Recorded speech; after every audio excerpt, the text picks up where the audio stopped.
ఈరోజు మీకోసం ఒక కథ. కథలోకి వెళ్తే అలారం ఇప్పటికే ఆరోసారి మ్రోగింది. ఇంకా స్నూజ్ చేస్తూ పడుకుంటే ఆఫీస్కి లేట్ అవుతుందని ఎలాగో అలా మెల్లిగా లేచి నిల్చున్నాడు శ్రీధర్. లేవగానే తల దిమ్ముగా అనిపించింది. రాత్రి కొంచెం తక్కువ తాగితే బాగుండు అనుకున్నాడు. టైం 8 దాటింది. 9 గంటలకల్లా ఆఫీస్లో ఉండాలి. బెడ్ పక్కకు ఖాళీ సీసాలు, నమిలి పడేసిన నాన్ వెజ్ ఎముకలు చిందరవందరగా పడున్నాయి. నా కొడుకులు తాగడం, వెళ్ళిపోవడం, ఇదంతా ఎవడు సర్దుతారు అనుకున్నాడు. తనకు ఉన్న క్లోజ్ ఫ్రెండ్స్ 2 మాత్రమే. వాళ్ళిద్దరికీ పెళ్ళిళ్ళు అయిపోయాయి. శ్రీధర్ ఒక్కడే బ్యాచిలర్గా ఉంటున్నాడు. అందుకే వీకెండ్ రాగానే ముగ్గురు కలిసి శ్రీధర్ రూమ్లోనే తాగుతారు. చాలా రోజుల నుండి ఇది జరుగుతుంది. అంతా సర్దేసి హడావిడిగా రెడీ అవ్వడం మొదలుపెట్టాడు. శ్రీధర్కి 33 ఏళ్ళు. తన ఈడు వాళ్ళందరికీ పెళ్ళిళ్ళు అయిపోయి వారి పిల్లలు స్కూళ్ళకు కూడా వెళ్ళిపోతున్నారని తన తల్లి అప్పుడప్పుడు ఫోన్ చేసి బాధపడుతూ ఉండేది. తనకు పెళ్లి కాకపోవడానికి పెద్ద కారణాలేమీ లేవు. అందగాడు, మంచి ఉద్యోగం, పిలిచి మరీ పిల్లనిస్తామని చాలా సంబంధాలు వచ్చాయి. కానీ శ్రీధర్ ఇంట్రెస్ట్ చూపించలేదు. అసలు పెళ్లి గురించి శ్రీధర్ పెద్దగా ఆలోచించలేదు. కాలేజీ రోజుల్లో ఒక అమ్మాయిని ఇష్టపడ్డాడు. One side love. ఆ విషయం ఆ అమ్మాయికి చెప్పలేకపోయాడు. తర్వాత ఆమెకి పెళ్ళైపోయింది. దాని తర్వాత ఏ అమ్మాయిని చూడలేదు. ఎవరైనా అమ్మాయి తనతో పరిచయం పెంచుకోవాలని చూసినా అవాయిడ్ చేసేవాడు. దీంతో తన జీవితంలో మరో ప్రేమ కథ లేకుండా పోయింది. ఆఫీస్కి వెళ్ళడం, ఇంటికి రావడం, ఫ్రెండ్స్తో ఎంజాయ్ చేయడం, నెల జీతం రాగానే సగం జీతం ఊర్లో ఉన్న అమ్మా నాన్నలకు పంపడం, మిగతాది తన ఇష్టానికి ఖర్చు పెట్టుకోవడం. కొన్ని సంవత్సరాలుగా ఇదే రొటీన్గా జరుగుతుంది. అయినా శ్రీధర్ ఎప్పుడూ బోర్గా ఫీల్ అవ్వలేదు. నిజానికి తన ఈ జీతం చాలా ఈజీగా, హాయిగా ఉంది. తన ఫ్రెండ్స్ పెళ్లి చేసుకుని పడే పాటలు చూసి నవ్వుకునేవాడు. ఎందుకో ఎన్ని సంబంధాలు చూసినా ఏ అమ్మాయి నచ్చేది కాదు. తనకు ఎలాంటి అమ్మాయి కావాలో తనకే క్లారిటీ లేక అలాగే ఉండిపోయాడు. ఆఫీస్కి ఇంకా 20 నిమిషాలే ఉంది. బైక్ స్టార్ట్ చేసి రోడ్ మీద పడ్డాడు. ఇంకో అరగంటలో ఆఫీస్లో ఉంటాడు. బైక్ పైన వెళ్తుంటే ఏవేవో ఆలోచనలు. రోడ్ మీద వెళ్తున్న జంటలను చూస్తుంటే మనసుకు బాధగా అనిపించింది. జీవితం చాలా రొటీన్గా అనిపించింది. ఎన్ని రోజులు బాగున్నా ఇప్పుడిప్పుడే ఏదో కోల్పోతున్న ఫీలింగ్. ఎన్ని రోజులు ఇలా, ఇంకేం మార్పు తన జీవితంలో రాదా అనిపించింది. ఆఫీస్ ఇల్లు, ఆఫీస్ ఇల్లు అంతేనా? పక్కనే ఒక చిన్న టీ కొట్టు ఉంటే టీ తాగుతూ ఒక రాయి పైన కూర్చున్నాడు. ఆ టీ కొట్టు ముందు ఒక డిగ్రీ కాలేజ్ ఉంది. స్టూడెంట్స్ అందరూ అప్పుడే కాలేజ్కి వెళ్తున్నారు. సరదాగా జోకులు వేసుకుంటూ ఎంజాయ్ చేస్తున్న వాళ్ళని చూస్తుంటే జీవితంలో ఏదో కోల్పోయినట్టు అనిపించింది. తన క్లాస్ టాపర్ కావడానికి ఎప్పుడు పుస్తకాలతో ఎలా కుస్తీ పట్టేవాడో గుర్తొచ్చింది. ఎప్పుడు పుస్తకాలే లోకం కావడంతో ఎవరితోనూ ఎక్కువగా మాట్లాడేవాడు కాదు. క్లాస్ ఫస్ట్ రావడమే తన చిన్నప్పటి నుంచి తన ధ్యేయం. ఎప్పుడైనా రాకపోతే తల తీసేసినట్టు ఉండేది. ఇంటర్లో జిల్లా ఫస్ట్ వచ్చాడు. అదే బీటెక్లో కూడా కంటిన్యూ అయింది. తనకు ఫ్రెండ్స్ కూడా చాలా తక్కువ.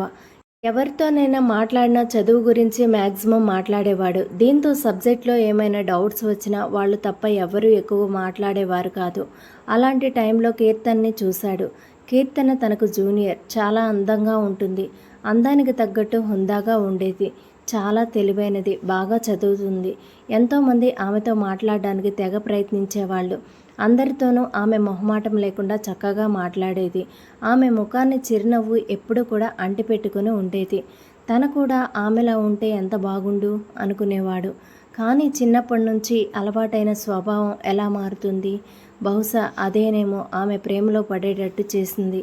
ఆమె చనువును చూసి చాలామంది ప్రపోజ్ చేశారు. సున్నితంగా అందరినీ తిరస్కరించింది. చాలామందికి ఆమె ఒక డ్రీమ్ గర్ల్ అన్నమాట. చిన్నప్పటి నుంచి ఇంట్రావర్ట్గా పెరగడంతో ఎవరితోనైనా కొత్తగా పరిచయం పెంచుకోవాలంటే తన వల్ల అయ్యేది కాదు.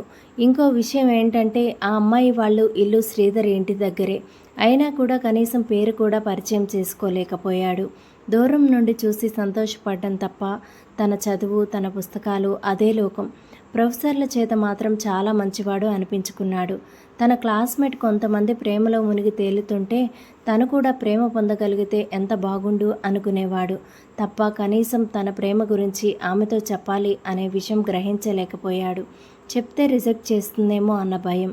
ఇలాగే 3 సంవత్సరాలు గడిచిపోయాయి. అప్పుడు చెప్పాలనుకున్నాడు తన ప్రేమ గురించి. అప్పుడైతే ఒప్పుకునేందుకు ఛాన్సెస్ ఎక్కువ ఉంటాయనుకున్నాడు. కానీ తన దురదృష్టమేమో అదే టైంలో ఆ అమ్మాయికి పెళ్ళైపోయింది. కొన్ని రోజులు ఆ బాధలోనే ఉండిపోయాడు. ఇంకా ఆ ఏరియాలో ఉండలేక వేరే చోటుకు వెళ్ళిపోయాడు. కాలేజ్ స్టూడెంట్స్ని చూస్తుంటే ఆ రోజుల్లో తను ఏం కోల్పోయాడో అర్థమైంది. కనీసం అందరిలా పెళ్లి చేసుకోవాలన్నా భయపడే పరిస్థితి వచ్చింది. వచ్చే అమ్మాయి ఎలాంటిది వస్తుందో, ఏదైనా ఫంక్షన్కి వెళ్ళినా పెళ్ళెప్పుడు అనే మాటలు వినలేక చుట్టాలను కలవడమే మానేశాడు. ఊరికి వెళ్ళాలంటేనే భయమేసేది.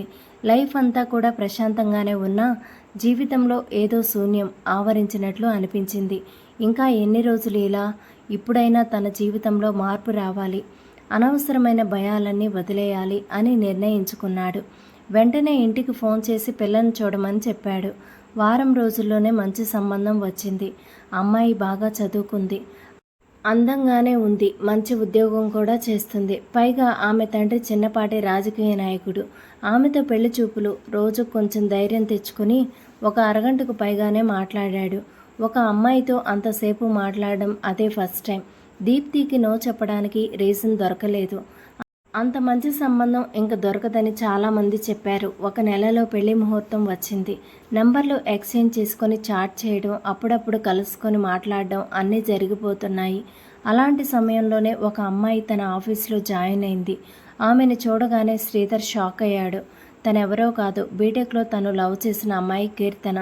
అప్పుడు ఎలా ఉందో ఇప్పుడు కూడా అలాగే ఉంది. ఆమెను దూరం నుండి చూస్తున్నాడు కానీ దగ్గరికి వెళ్ళి పలకరించాలంటే ఏదో మొహమాటంగా ఉంది తనకు. ఎందుకో ఆ రోజు తనకు పని చేయాలనిపించలేదు. క్యాఫ్టేరియాలో కూర్చొని కాఫీ తాగుతూ ఏదో ఆలోచిస్తూ ఉన్నాడు. ఇంతలో కీర్తన వచ్చి తన ముందు కూర్చుంది. శ్రీధర్ అవాక్కైపోయాడు. హాయ్, మీరు నన్ను గుర్తుపట్టారా అంది నవ్వుతూ. ఆ అన్నాడు అయోమయంగా. I think you don't recognise me. యాక్చువల్గా నేను బీటెక్లో మీ జూనియర్ని. ఇంకో విషయం ఏంటంటే నేను మీ పక్క వీధిలోనే ఉండేదాన్ని. చాలాసార్లు మిమ్మల్ని పలకరించాలని చూసినా మీరు నన్ను పట్టించుకోలేదు. చదువులో మీరు టాపర్ కదా, ఏమైనా డౌట్స్ వస్తే అడుగుదామని ట్రై చేశాను. కానీ మీరు ఎప్పుడూ బిజీగా కనిపించేవారు. అందుకే మిమ్మల్ని డిస్టర్బ్ చేయలేదు అని చెప్పుకుంటూ పోతుంది కీర్తన. శ్రీధర్కి అది కలో నిజమో అర్థం కావట్లేదు. అప్పుడే ఆమెతో పరిచయం అయి ఉంటే తన లైఫ్ వేరేలా ఉండేదేమో. ఇంతకీ మీరు నన్ను గుర్తుపట్టలేదా? నాకు మాత్రం మిమ్మల్ని ఇక్కడ చూడగానే సర్ప్రైజ్గా అనిపించింది. అందులోనూ మన టీంకి లీడ్ మీరే అంటగా, అందుకే కొంచెం పరిచయం చేసుకుందామని ఇలా. కీర్తన కొంచెం ఎగ్జైటింగ్గా అంది. గుర్తుపట్టాను. నా టీం మీరే అని తెలిసి నేనే మిమ్మల్ని పలకరిద్దాం అనుకున్నాను అన్నాడు శ్రీధర్ చిన్నగా. అమ్మయ్య, ఇంక నాకు ఏడోకా ఉండదు. అసలే కొత్త కదా, ఈ ఎన్విరాన్మెంట్కి ఎలా అడ్జస్ట్ అవుతానో అనుకున్నాను. పైగా మీరే టీం లీడ్ కాబట్టి వర్క్ ప్రెషర్ కూడా ఉండదనుకోను. Of course I hard work. మిమ్మల్ని ఏ ఇబ్బంది పెట్టనులేండి. ఇంకా ఎలా ఉన్నారు? కీర్తన అలా నవ్వుతూ మాట్లాడుతుంటే అలాగే చూస్తుండిపోయాడు శ్రీధర్. అప్పటికి ఇప్పటికీ ఆమె ముఖంలో చిన్న మార్పు కూడా లేదు. అదే ఎనర్జీ, అదే ఉత్సాహం, అదే చిరునవ్వు. ఏంటో ఆలోచిస్తున్నట్టున్నారు. మిమ్మల్ని ఏమైనా డిస్టర్బ్ చేస్తానా అంది కీర్తన. అదేం లేదు. చాలా రోజుల తర్వాత మిమ్మల్ని చూసి కాఫీ నసిగాడు శ్రీధర్. Cold coffee. శ్రీధర్ వెళ్ళి కాఫీ తీసుకొచ్చి ఆమె ముందు పెట్టాడు. తన కాఫీ సిప్ చేస్తూ ఉంది. Is your family, I mean your husband, children? Sridhar మెల్లిగా అడిగాడు. ఆ ప్రశ్న అడగగానే కీర్తన ముఖం డల్గా అయిపోయింది. కొంచెం సేపు మౌనం తర్వాత అంది, ఐఎమ్ డైవర్స్. పిల్లలు లేరు. అంతసేపు ఉరకలేస్తున్న గోదావరిలో ఉన్న ఆమె ఒక్కసారిగా గంభీరంగా ఉన్న సముద్రంలా మారిపోవడం చూసి శ్రీధర్కి ఏమనాలో అర్థం కాలేదు. ఇంతలో దీప్తి కాల్ చేసింది. ఎందుకో ఫోన్ లిఫ్ట్ చేయాలనిపించలేదు. కానీ ఎలాగోలా లిఫ్ట్ చేయకపోతే బాగోదని ఫోన్ లిఫ్ట్ చేసి కీర్తన్ని ఎక్స్క్యూజ్ అడిగి కొంచెం పక్కకు వెళ్ళి దీప్తితో ఏదో హడావిడిగా 4 మాటలు మాట్లాడి తిరిగి వచ్చి చూశాడు. కీర్తన అప్పటికే అక్కడి నుంచి వెళ్ళిపోయింది. శ్రీధర్ మూడ్ మొత్తం పాడైపోయింది. ఆ రోజు ఆఫీస్లో మొత్తం కీర్తన గురించే ఆలోచనలు. మరుసటి రోజు మీటింగ్ ఉండడం, ఆఫీస్లో పని ఎక్కువగా ఉండడం వల్ల కీర్తన కనిపించినా పెద్దగా మాట్లాడలేకపోయాడు. ఆ రోజు సాయంత్రం లేట్ అయింది. పార్కింగ్లోకి బైక్ వెళ్ళి స్టార్ట్ చేయడానికి ప్రయత్నించాడు. బైక్ స్టార్ట్ కాకపోవడంతో క్యాబ్ బుక్ చేద్దామని మొబైల్ బయటికి తీశాడు. ఇంతలో వెనుక నుండి కీర్తన వచ్చి ఎనీ ప్రాబ్లం అంది. అవునండి, బైక్ స్టార్ట్ కావడం లేదు. ఈ మధ్య ట్రబుల్ ఇస్తోంది. మెకానిక్కి చూపిద్దామనుకుంటే టైం దొరకట్లేదు అన్నాడు శ్రీధర్. పోనీ నా స్కూటీ మీద వస్తారా? మీ ఇల్లు నేను వెళ్ళే దారిలోనే కదా. అంటే నిన్ను చూశాను అంటే క్యాబ్ బుక్ చేద్దాం అనుకుంటున్నా. మీకెందుకు అనవసరంగా శ్రమ? నాకేం శ్రమ లేదు. దారిలోనే కదా, మీకు ఇబ్బంది లేకపోతేనే నాకేం ఇబ్బంది లేదు. అయితే పదండి ప్రయత్నంగా అన్నాడు శ్రీధర్. చల్లని గాలిలో ఒక అమ్మాయి బైక్ పైన అలా వెళ్తుంటే శ్రీధర్ మనసులో గాల్లో తేలిపోతున్నట్లు అనిపించింది. కీర్తన పెర్ఫ్యూమ్ వాసన ఆ ఫీలింగ్ని ఇంకా ఎక్కువ చేస్తోంది. కానీ నీకు పెళ్లి ఫిక్స్ అయింది, ఇలాంటివి కుదరవు అన్న వార్నింగ్ ఇచ్చినట్టు దీప్తి నుండి వాట్సాప్ మెసేజ్ వచ్చింది. Where are you? On the way to home reply ఇచ్చాడు. Heavy office work. Are you not driving? Ya, my bike got trouble. Oh, in క్యాబా? శ్రీధర్కి ఇంక చేట్ చేయాలనిపించడం లేదు. Ya, my mobile battery is very low. Call you after reaching home అని ఆ chatting అక్కడితో ఆపేశాడు. కీర్తన్తో ఏదైనా మాట్లాడాలి అనిపించింది, కానీ ఎలా మొదలు పెట్టాలో అర్థం కావట్లేదు. ఎవరితోనో చాటింగ్ చేస్తున్నట్లున్నారు అంది కీర్తన. ఓహ్ అవును, మీ ఆవిడను నాకెప్పుడు పరిచయం చేస్తారు? ఈ ఏరియాకి కొత్త కదా, మీ ఆవిడ్ని పరిచయం చేస్తే మేమిద్దరం ఫ్రెండ్స్ అవుతాం. ఎవరూ పరిచయం లేక ఒకటే బోర్ కొడుతుంది అంది కీర్తన. అంటే నాకు ఇంకా పెళ్లి కాలేదు నసిగాడు శ్రీధర్. వాట్, ఇంకా పెళ్లి కాలేదా? అదేంటండి, ఏదో తప్పు చేశాను అన్నట్లు అలా అన్నారు? ఓహ్ సారీ. జనరల్గా ఈ ఏజ్ వరకు అందరికీ పెళ్ళి పిల్లలు కూడా ఉంటారు కదా, అందుకే అలా అన్నాను. అంటే చేసుకోవాలి అనిపించలేదు. అందుకే. మరెప్పుడు చేసుకుంటారు? ఆల్రెడీ పెళ్లి సంబంధం కుదిరింది. నెక్స్ట్ మంత్ పెళ్ళి. Hey congrats. అయితే మీ భార్యని నీ పెళ్ళికి ముందే పరిచయం చేయాలి. నాకు ఎవరితోనూ మాట్లాడకుండా గమ్మున ఉండడం అంటే అస్సలు ఇష్టం ఉండదు. ఏదో ఒకటి వాగుతూనే ఉంటాను. చిన్నప్పటి నుంచి ఇలా అలవాటైపోయిందిలేండి. మీకు కాబోయే ఆవిడ్ని పరిచయం చేస్తే కొంచెం రిలీఫ్ అవ్వచ్చు. శ్రీధర్ స్కూటీ మిర్రర్లో కీర్తన ముఖం చూస్తూ ఆమె చెప్పేది వింటున్నాడు. ఇంత మంచి అమ్మాయి విడాకులు ఎందుకు తీసుకోవాల్సి వచ్చిందో అనుకున్నాడు. అడగాలా వద్దా అని కొంచెం సంశయించి, నువ్వేం అనుకోనంటే నేను ఒక విషయం అడగవచ్చా అన్నాడు. మీరు విడాకులు ఎందుకు తీసుకోవాల్సి వచ్చిందో తెలుసుకోవచ్చా? మీకు ఇబ్బంది లేకపోతేనే చెప్పండి మొహమాట పడుతూ అన్నాడు. ఇబ్బందేం లేదులే, ఈ పాటికి చాలామందికే చెప్పాను, అలవాటైపోయింది.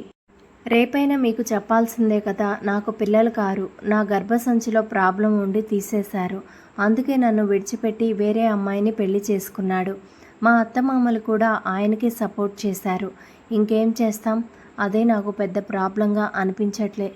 పిల్లల కోసం చాలా సైంటిఫిక్ మెథడ్స్ ఉన్నాయి కదా, పెద్ద ప్రాబ్లం కాదా? ఇవాళ రేపు ఎంత సిల్లీ రీజన్స్కి విడాకులు తీసుకుంటున్నారో తెలుసా? వాటితో పోలిస్తే నాది పెద్ద ప్రాబ్లమే అయినా మీ హస్బెండ్కి మీ మీద లవ్ ఉంటే అది పెద్ద ప్రాబ్లం కాకపోయి ఉండేది. లవ్వా? నవ్వింది. ఏమైంది? లవ్ అంటేనే నవ్వొచ్చింది. నాకు చాలామంది లవ్ ప్రపోజ్ చేశారు. నేను ఎవరిని యాక్సెప్ట్ చేయలేదు.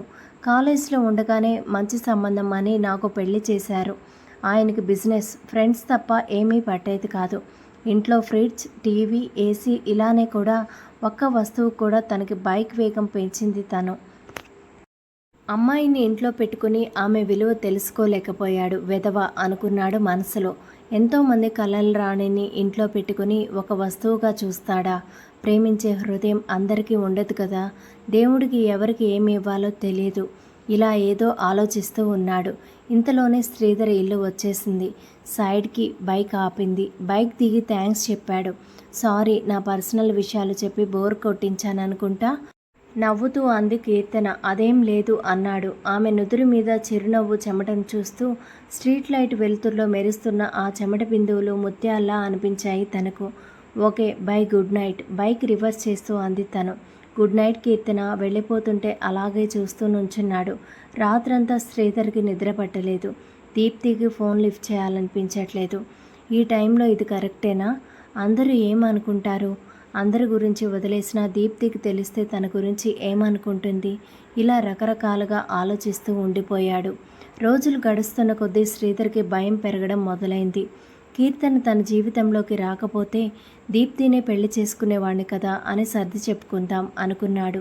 దేవుడే తన కోసం కీర్తన్ని తన ఆఫీస్కి పంపించాడని అనుకున్నాడు. ఇంకా ఏదో ఒకటి తేల్చుకోకపోతే జీవితాంతం బాధపడాల్సి వస్తుంది. ఆ రోజు ఆదివారం కావడంతో తీరిగ్గా వరండాలో కూర్చుకొని పేపర్ చదువుతున్నాడు శ్రీధర్. అప్పుడప్పుడు పిచ్చుకలు శబ్దం చేస్తుండడంతో అటువైపు చూస్తున్నాడు. 2 పిచ్చుకలు గోడ మీద కూర్చొని సరదాగా సరసాలాడుకుంటున్నాయి. వాటినే కొద్దిసేపు చూసి పేపర్ పక్కన పడేసి ఇంట్లోకి వెళ్ళాడు. ఆమె వంటగదిలో కూరగాయలు తరుగుతూ ఉంది.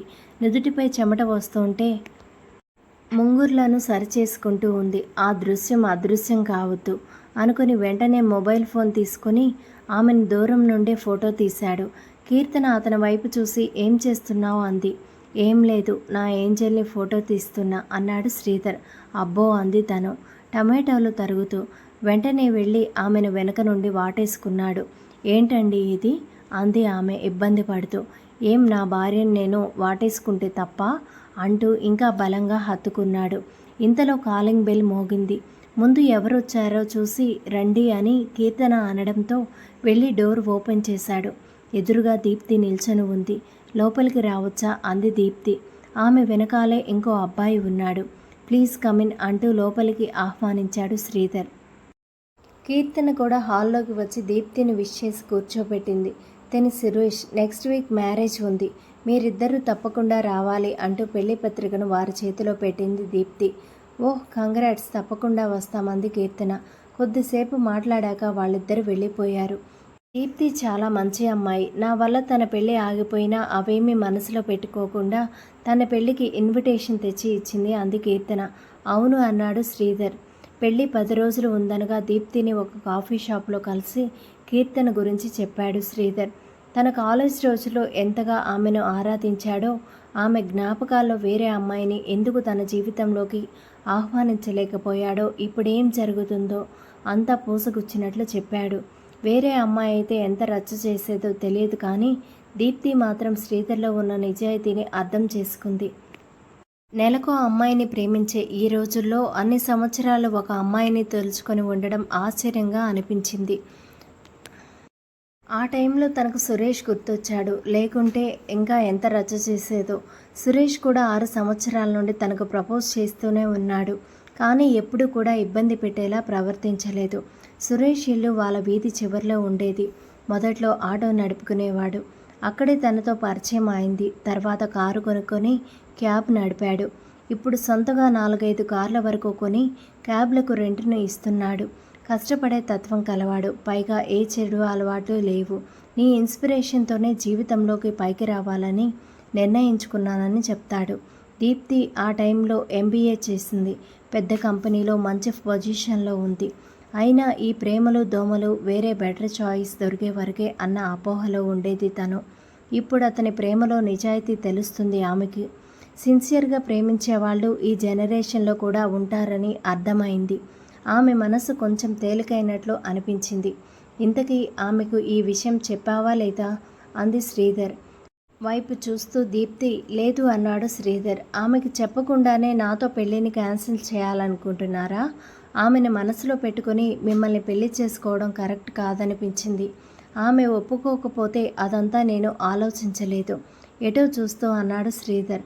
అయితే ఫోన్ చేసి వెంటనే ఆమెను ఇక్కడికి రమ్మని చెప్పు అంది దీప్తి.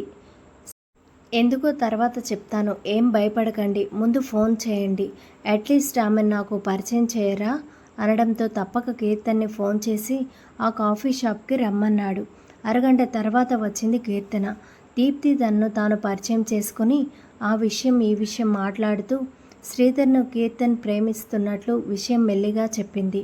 కీర్తన ఒక్కసారిగా ఆశ్చర్యపోయింది.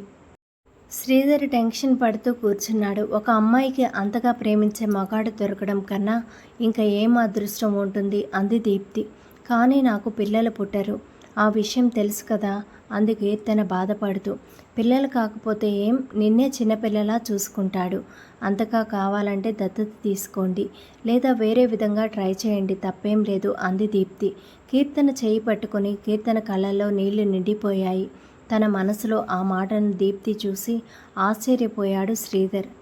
కొంచెం సేపు మౌనం తర్వాత శ్రీధర్ ధైర్యం తెచ్చుకొని, కీర్తన, నిన్ను నా ఇంట్లో వస్తువులా కాదు, నా జీవితంలో వెలుగులా చూసుకుంటాను.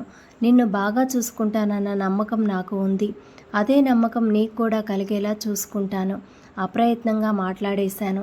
దీప్తి కీర్తన వైపు తిరిగి ఒక ఆడదాని మనసు ఆడదే అర్థం చేసుకుంది అంటారు.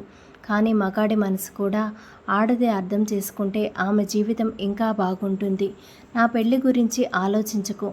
మా నాన్నకు నేనంటే చాలా ఇష్టం. ఆయన్ని కన్విన్స్ చేయడం నాకు పెద్ద విషయం కాదు. శ్రీధర్ నీకు మంచి మ్యాచ్ ఆలోచించుకో అంటూ లేచి ఆల్ ది బెస్ట్ అంటూ ఇద్దరికీ షేక్ హ్యాండ్ ఇచ్చి అక్కడి నుండి వెళ్ళిపోయింది. కొన్ని రోజులకు కీర్తన శ్రీధర్తో పెళ్లికి ఓకే చెప్పింది.